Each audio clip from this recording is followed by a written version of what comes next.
Well, good afternoon, everyone. And yes, come on, come back in. We're going to step it up a little bit. The energy's going to pump up a little bit here. Roberto and I have decided that we will use no acronyms other than one that you probably know very well by now, NFL. That's the only acronym we're going to use. So we're just going to have a seat and give you, as you talk about the city of the future and human-centered design, we want to give you a little human-centered inspiration. So Roberto, why don't we have a seat? And I'm going to call you Robert. Is that okay? Yes. Okay, great. We've had lunch and worked this out already. So I think we should just dive into it because we don't have a whole lot of time, but you're a kid from a very small town in the valley. Tell us a little bit about where you came from and what that environment was like. Well, before I get started, Chris is also a Detroit Lion fan, and he plays football. I play the real football, but That's we'll right. get into that. There you go. Rio Hondo's a small town, like you said, 1,600 people. I'm a first generation. Both my parents were born and raised in Mexico, got married and moved across, and had me. And sports wasn't a very big, the first time I asked my mom to play football, she was like, no, you're going to get hurt. And obviously I got hurt, and she told me I was right and I was wrong. But in the street that I grew up on, at the end of that street, there was a high school stadium. And like typical Texas, Friday Night Lights is a part of my story. So I remember being 6, 7 years old and looking at the stadium and seeing all the fans screaming and pushing the community pushing their team. And I'm like, what is this? I remember standing in front of the fence and looking out to the field, and then it was the Rio Hondo Bobcats, was my hometown, and they sacked the quarterback, and the whole stadium went ballistic, went crazy. And I was thinking, man, what would it be like to be on that football field and feel the energy of the community supporting the football team? And that's kind of where my dream started. And the first time I played football in 7th grade, I put a helmet on, went out and hit somebody, and got hit, obviously. I knew right then, at that moment, that I wanted to play football, and that sports was going to play a big role in my life. Little did I know that it was going to be a career for me, and never in my wildest dreams did I think that I would have made it to the NFL. At the time, all I wanted to play was high school football, Friday Night Lights. That was my goal, and I was fortunate enough to kind of meet that goal. Kind of. I think you did all right. So just so people understand how small Rio Hondo in the valley is, what's the population? 1,600 people. We have one stoplight. We don't have a Dairy Queen like most small towns in Texas do. So that's tiny then. It's very small, yes. I want to talk a little bit about what made you think you could dream big, because the statistics are, and you guys might have read this already, the chances of a senior high school football player to make it into the NFL are 0.55%. The chances of a Latino high school football player to reach the NFL are 0.01%. And yet you went on to play in college and to play in the NFL for well beyond the average 3.5 years, 14 years with the Falcons and with the Bears. I would say that dream came true in a big way, and you're here to tell the story and looking like you could get right back out on the field right now. But what was that spark that told you that you could dream that big? Because I think a lot of the kids we see today, they may have the talent, but no one ever told them they could. I think it came actually in the moment when I was coming out of high school. At the time, my parents didn't have the financial stability to send me to college, so I had to explore every option. And one of the options was obviously going in the military. And I remember went and did the Marine test, and they wanted to sign me up. They wanted me to sign. The guy was doing his job, and he tells me, what's your reservation? I said, man, I would love to play college football and maybe one day play in the NFL. And he looks at me and says, there's no Latinos that play in the NFL. You can't do that. And we're sitting back thinking, wait a minute, who are you to tell me what I can and cannot do? Like, nobody can do that. You choose your future. You have you're the driver in your journey. You can make anything happen, and it's your choice to make it happen. And when he told me that, I knew, you know what, I need to prove this guy wrong. And from that moment on, my dream there at that time was just to play college football. And I walked on at Kingsville, Division II school in South Texas. And I remember showing up, my parents taking me to training camp, and I'm 230 pounds, not recruited by anybody, and stepping on that field and blocking 300-pounders. I'm like, man, how am I going to do this? And just doubting myself. But in the back of my mind was like, I have to prove this guy wrong. I have to prove this guy wrong. And that's where my journey started. My true freshman year I started, ended up being a 3.5-year starter, All-American. And then it goes into my senior year, and I get rated as one of the top centers in the draft class. And right at that moment, I was like, man, I have an opportunity to actually play in the NFL. And I went back to thinking, I just wanted to play high school football. That was my dream at the time. And through the work ethic that my parents had shown me, I think their work ethic in a day, days in, day out, is what gave me the ability to dream, to say, you know what, if I make a choice every day to be successful and to work towards that goal, I can accomplish anything. And it was through watching their work ethic. My dad was driving tractors and hoeing and doing farm work, and thinking, you know what, I can do better than that. And that's how my dad provided for us. And I knew that was hard work. Playing football was not hard work. But when you have an opportunity to better yourself and to better your life, you take that opportunity because it's your work ethic, it's your daily drive, that choice to go out and be better. And for me, stepping on a football field and having the opportunity to play and perform, there was nothing like it. And then when I finally in 2001, when I got drafted by the Atlanta Falcons, I remember sitting in my home, and the first day went by, I didn't get a call. The next day, it was 1st through 3 on Saturday, and then 4 through 7 on Sunday. And I got the phone call, and it says, how would you like to be an Atlanta Falcon? And I was like, man, do I say no? Do I say yes? Of course I say yes. Coach Dan Reeves got on the phone. How long do you have to think about that? Yeah, it wasn't very long. But, Coach Reeves had come on the phone and said, we would like to draft you with the number 99th pick in 2001. And right then they gave me an opportunity, and that's all I needed. Stepped on that football field, and I remember our first game against Pittsburgh Steelers. It was a preseason game, and I lined up, and when it was a kickoff return, I went down and blocked. And the next thing I saw was a blue sky. I said, uh-oh, this is the big boys. It was the NFL. And right then and there is when I knew that you got to, it's the best of the best, and you have to be ready to play. And fortunate for me, that work ethic and that drive to go out there and put the work in to be ready to play day in and day out is what drove me to be able to play for 14 years. I think it's an amazing story, and it's centered around the opportunity that you had. I work for San Antonio Sports. We're a nonprofit organization. We're the sports commission for San Antonio.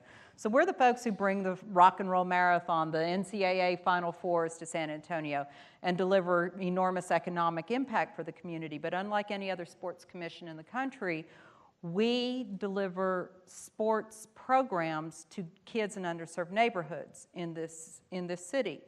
And it's all about opportunity. And I think that's something, we have a campaign going right now. If you're from San Antonio, you might have seen the TV spots, but we're talking about the power of sport and the power of sport to transform a community, to transform a child's life, to give kids opportunities. Some of these pictures that you're seeing up there are from our after-school program called I Play After School. We have 48 campuses, 3rd through 5th graders, 1,200 kids. Every day after school, we're working with them in 5 sports that in most cases, their parents cannot afford to provide for them. So it's tennis, it's volleyball, it's basketball. And with the world of youth sports becoming more club-centric, these kids are left out more and not getting developmental opportunities. Of course, we slip in character education and nutrition education along the line while they're not looking.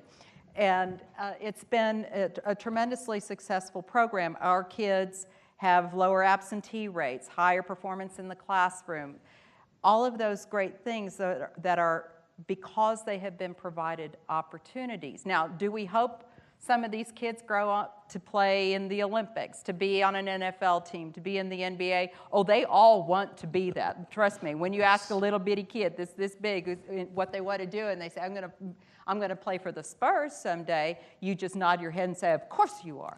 Absolutely you are. But what we know is research tells us that sport provides enormous opportunities, and it's proved out in the data. 90% of women who are at high-level executives have played sports. That's a Ernst & Young stat. 95% when you talk C-suite, women who have played sports. 6 of the last 11 presidents were college athletes, not the current one. And what we've also found out is that 75% of people who are hiring say that seeing a sports background on a resume makes them more inclined to hire that individual. So there are lots of opportunities. What do you want? These are the people who are building the city of the future. What do you want them to know as they build that, whether it's through tech or transportation or whatever, to keep in mind? I think when you talk about my story and you think about where I came from, it's those communities that we talked about earlier in the day yesterday that, when you're growing a smart city, you have to impact the entire city. And those communities are communities that you can mirror that community to my hometown. You never know where a professional athlete is going to come from, where a CEO is going to come from, where a doctor, a lawyer. We all have the same opportunities to dream big and to achieve those dreams and have those opportunities, and those communities can produce those kind of people. And it's about impacting those communities as well, because my story is I am a product of those small communities and those first generations and second generations and people that have an opportunity to dream big and to go out there and realize their dream. And when I talk to the kids, I tell them it doesn't matter where you come from. If you have a dream, you work towards that dream. It is up to you to make that dream a reality. Nobody else can do it but yourself. And I think once they have those opportunities and once they have that dream, they can fulfill that dream by having the resources around them.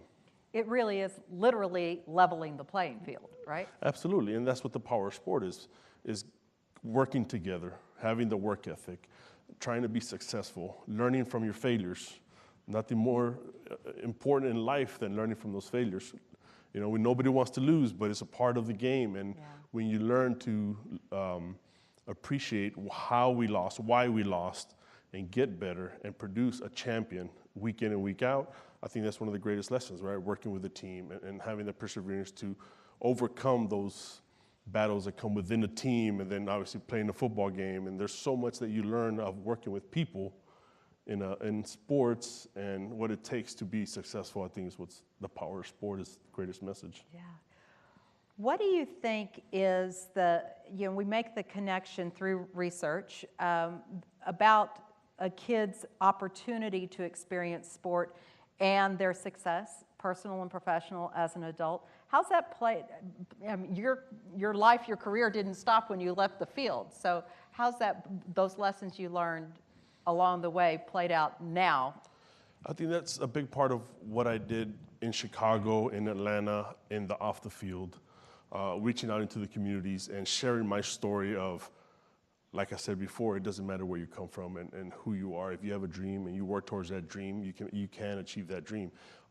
When I stepped on the football field, learning to work with my teammates and learning to be successful and trying to work towards a goal together, I think is something that I take into now. I'm a father, I have 3 kids, and trying to teach them that it's not about them fighting each other every single day. It's about them learning to play together and help each other. When you find a group of people that are wanting to help each other get better, I think that's the greatest part of sports. And for me, when I stepped off the field and share my story and tell the kids that they can achieve anything, I think to me that's the greatest lesson that football taught me, is that it gave me an opportunity and a platform to share my story and hopefully inspire these kids to go out there and reach their dreams. Yeah. So as we're talking about building great cities, and this is my favorite city on the planet, this is my home. I grew up much like Robert did in a teeny tiny town between, in fact, it was even smaller than Rio Hondo, between San Antonio and Corpus Christi. So I couldn't, you know, I'm not a city kid from the get-go, but this city is really special and is trying to, is moving very quickly. And I think some of the concerns we all have is that in our rapid ascension, this city on the rise, we've used that term around here a lot, we don't want to let people be left behind. And so what would your advice be for this room full of builders out here? I think the core message has been cited throughout all the sessions is starting with the people and their needs and how to keep them in mind and the growth of the city and what do they need as far as, obviously in the smart city and what we've talked about here the last 2 days, but having given back to the communities and making sure they have sports and making sure they have, complexes to be able to go practice and parks to go out and go play and to realize that being outside and playing and finding their passion, whatever sport that may be, because as we know, kids start with basketball and then they volleyball and they go to soccer and they go to tennis, and having opportunities to play all those sports to be able to find out what they're passionate about. Not everyone's going to be a professional athlete, but sports can be a way to get a scholarship. Sports can be a way to keep them out of trouble. Like sports can have so many positive impacts in the community and the kids to help them reach their goals and hopefully make them successful. Sport is such a metaphor for life. I mean, there are so many lessons to be learned for sure. I think if it's okay, Jason, are we all right to take some questions? Because he's already been asked for photos and such out there, so we'll just give you guys an opportunity, whether it's about sport or about Robert's career specifically. Anybody have any questions? Yes, please. I was just thinking about how expansive this conversation has been. As time has brought sports into the conversation, I'm just really grateful for it. But if you have 3 kids, I don't know if you have boys and girls, but do you coach them differently at all? I have an 8-year-old girl, 6-year-old boy, and a 3-year-old girl. I coach them all the same. Attaboy. I thought of coaching my daughter different, and she pulled it out of me. I can't. She's very tough, and she's a lot like my wife. She's not here, don't worry. But your wife was a volleyball player. My wife was a college athlete as well. So. I say I coach them all the same because the expectation to be a good teammate, to practice hard, to do things the right way is what I try to coach them as. So when I mean I coach them the same way, I get in my face, in my son's face a lot more than I do my daughter, yes. But that's just the dad being the dad, right? But the expectation when they do something is it has to be done the right way at all times. So when I say I coach them the same way, that's what I expect from my kids, even at their age, at 8 and 6 years old, because that's setting the foundation to when the teacher asks them to do something, to do it the right way the first time and not the second time. That's right. Oh, lovely. Okay, why don't we start here? You mentioned that one of the most amazing things for you was to get better. In sports, you have the opportunity to get better over time. You also mentioned that you have this cycle to kind of learn how to lose and learn how to win. Much of the discussion that we were having in the building of the city of the future takes a long time. We don't have these recruiting cycles where you can learn how to lose and how to win. So if you were going to speak that entity, that both business and women here represented today, how could you translate the learning how to win and lose from sports to the learning how to win and lose and the things that you want to build for the future of our lives? So to repeat the question, I think we're just, so everybody can hear, is how do we translate the winning and the losing and speeding up that cycle and relate it to sport? Well, learning to lose is something that took me years to learn now. It's not easy, right? Because you have to, the reason you lose is because there's a flaw in what you did to get to that point, right? When you fail on the football field, it's because you didn't study long enough, you didn't practice long enough, or you're somewhere along your line, your preparation wasn't as good as it should have been. And that's what it taught me, that anytime I failed at something, it's something that I did prior to that. For us, is a game, right? We have 17 weeks, we have 17 opportunities, and like you said, yes, every week I have an opportunity. In business and what you guys are talking about doing, you're talking about 2030, 2020, it's a long time coming, so I see where the issue is, but when you fail, there's usually somewhere that you had a misstep, typically, right? Obviously, there's certain times where it just didn't work. The other team was just better than us. It happens. But typically, there's ways that you could have gotten better in the preparation during the week for that game. And that's what I learned, is that when I lost, something was off. When I won, everything came out. We had good practices. We ate, we slept, we studied, we did everything we're supposed to. Can you repeat that the next week? Can you repeat that the next week? And that's how teams like the New England Patriots and teams that have found the plan that works do it week in and week out, because they figured it out, right? Their expectation is everything has to be done this certain way, and nothing is left by the side. So in my experience, there's always somewhere that you can look at. We missed a step here, we skipped something. That's as plain as I can make it, I think.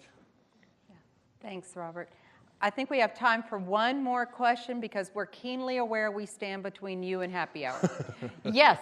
You guys fight it out. It's a three-part question. Sorry, I'm not taking. No. For you, what's your favorite victory? What is the favorite or the best game you've ever played? And who do you enjoy beating most, the Patriots or the Packers? That's an easy one. Actually, that football is from the NFC Championship game in 2005, or 2006, actually. We were playing the New Orleans Saints at Chicago. As the game was ending, I think the game was tied 14 maybe.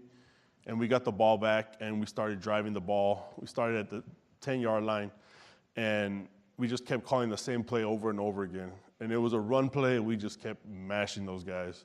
And it was one of those drives where you just like, that's right. It was all on the offensive line, and we just started pounding them. So greatest game, that would have to be the NFC Championship, right? I can't say the Super Bowl because we lost. I mean, the guys that lost always say, oh, it was a great experience. So I have to see NFC Championship. And as far as beating people, it have to be the Packers. I mean, that rivalry goes back a long time. So Packer fans here, really? Come on. Okay.